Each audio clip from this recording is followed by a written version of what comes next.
Hello everyone, thanks for coming.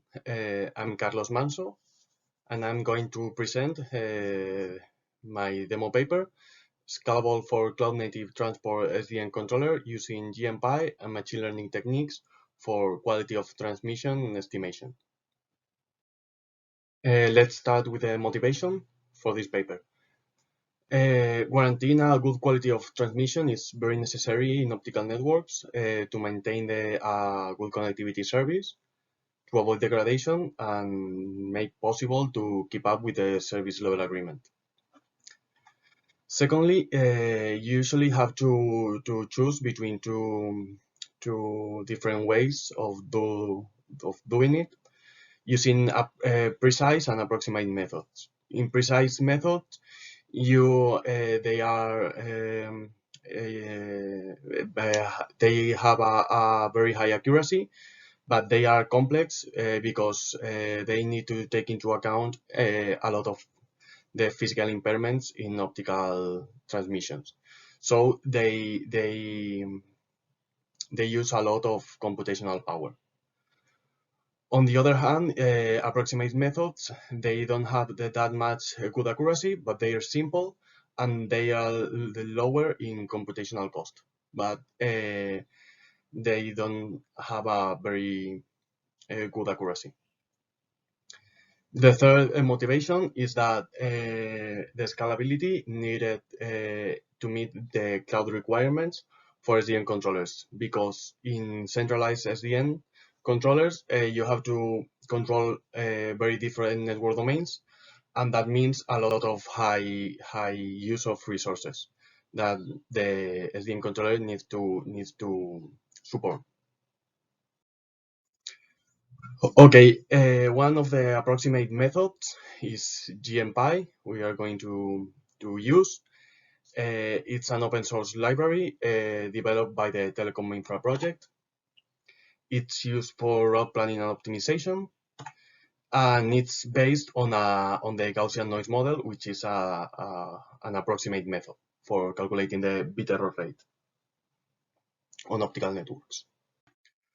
Okay, instead of using analytic methods, lately there has been a lot of use on machine learning approaches to doing it, because the computational power is moved from the inference part or phase to the training phase in machine learning approaches.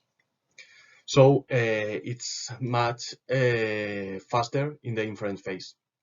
But the bad thing they have is that they need a lot of previously obtained data, and this is usually very hard to obtain. Okay.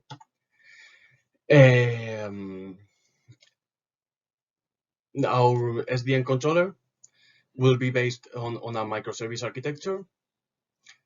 It will have the possibility to choose between the Gaussian noise model based on the GNPy, or using a machine learning model, which will be based on an artificial neural network. And it will have automated scalability to cope with the load and a centralized SDN controller will have to support. Okay, this is the architecture of the SDN controller. It has a lot of different services. The Gmpi, which is the HTTP microservice, where the request will get to. They have a lot of different gRP microservices, which are the regular microservice that talk between each other by means of the gRPC protocol. The database microservice, which is a context, which will store the data, all the data, including the topology. And also we will have two scalable microservice that will be able to escalate, to replicate to other virtual machines or to other computers to bear the load that they will need to support. These microservices will be controlled by the cloud controller, which in this case will be Kubernetes. The metrics they will export, both the scalable microservice will export to determine if they are if they need to be scaled up or down is Prometheus. Those metrics will be exported to the metrics API, which will store those metrics, and the HPA, the horizontal pod autoscaler, will determine if the microservice will need to be scaled up or down. This is the topology, the example topology we're going to use, which is based on the coronet topology of the US. Okay, this is the workflow for the horizontal pod autoscaler. First, the connectivity request will get to the NBI, the Node1 interface of the controller. The path computation will compute a route, and it will check by means of the Gmpi if this route will provide a good enough quality of transmission. It will export the metrics we will want to check, which in this case could be CPU usage, memory usage, or even the number of requests per second that it's supporting. It will export them to Prometheus, and by means of the Prometheus adapter to the Matrix API. And the HPA will decide the number of GAP instances that will be needed to support the actual the present load. If it's needed to create more replicas, or if there is not a lot of requests in this moment, those replicas can be removed. Now I'm going to present the demonstration of the Cloud-native SDN controller with a GNPy scalable microservice. Let's see the topology. It is based on the Coronet US topology, covering the whole US continental area. Okay. Let's see the information of a node. For example, here Denver.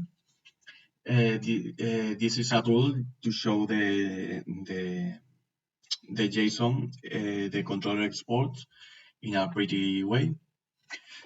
It has the ID of the node, which is Denver, and also the node edge points, which is the TAPI terminology for a port.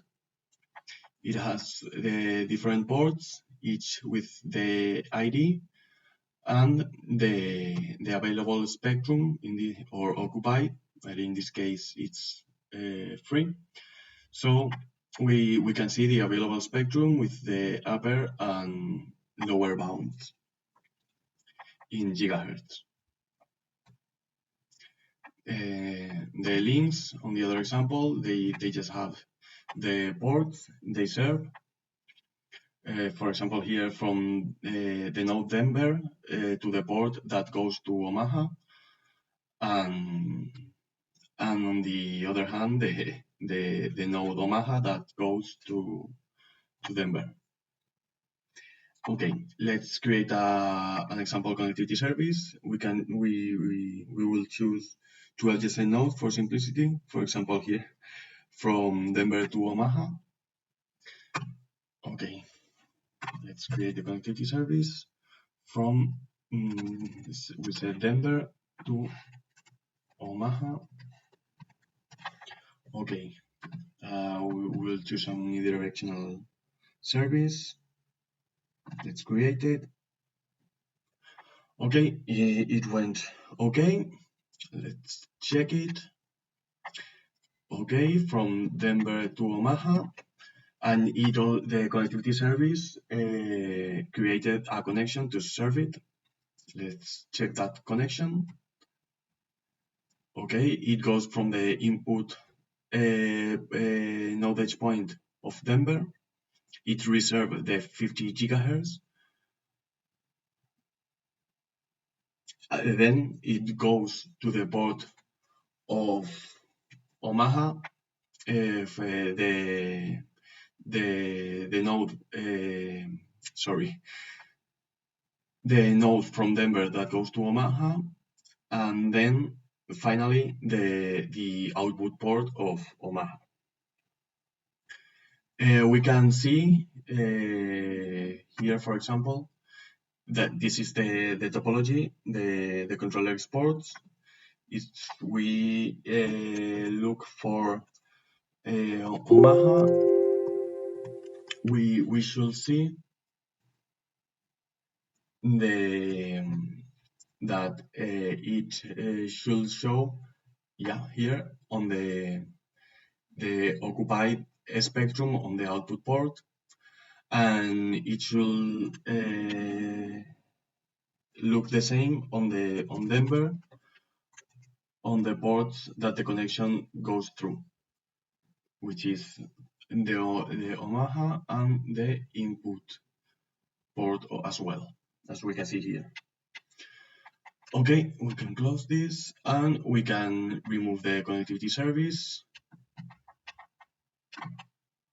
So the nodes should be free, should free the spectrum they occupied before. If we look for Omaha,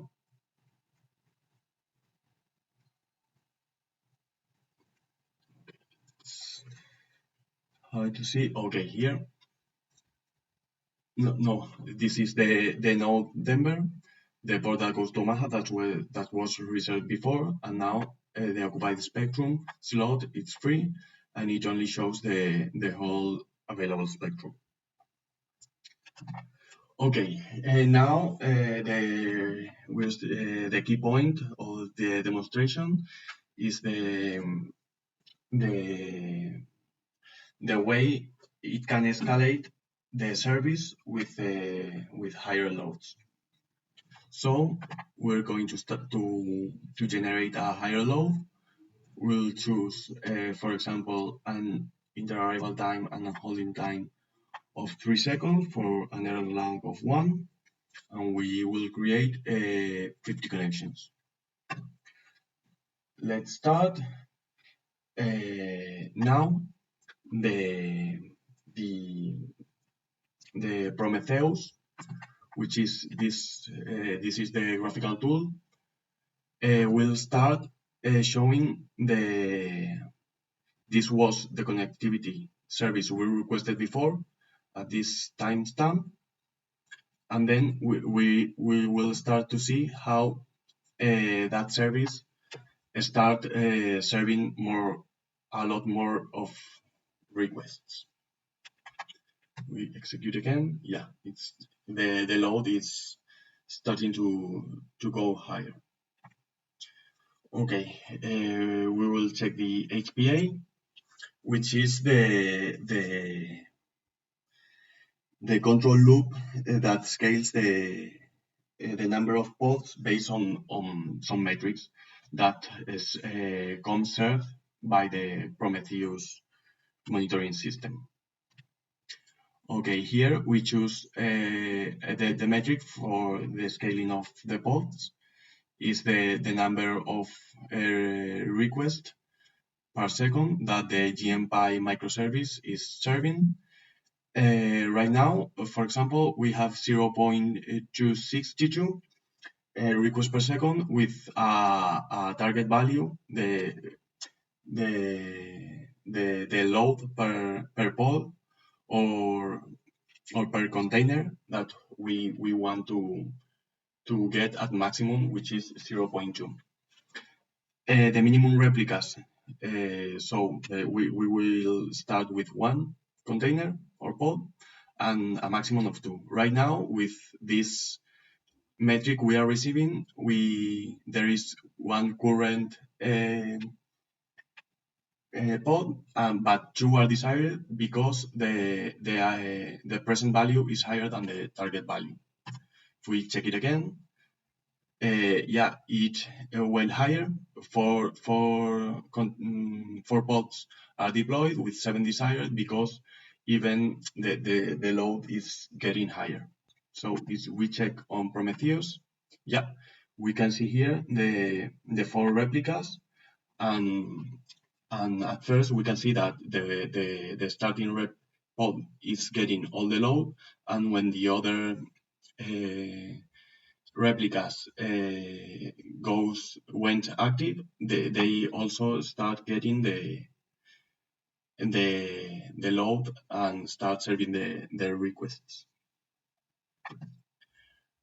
And even more are being created right now. If we go to this tool, in which we can see all the pods and all the replicas that are deployed, we should see, yeah, that the Gmpi has deployed a lot more replicas,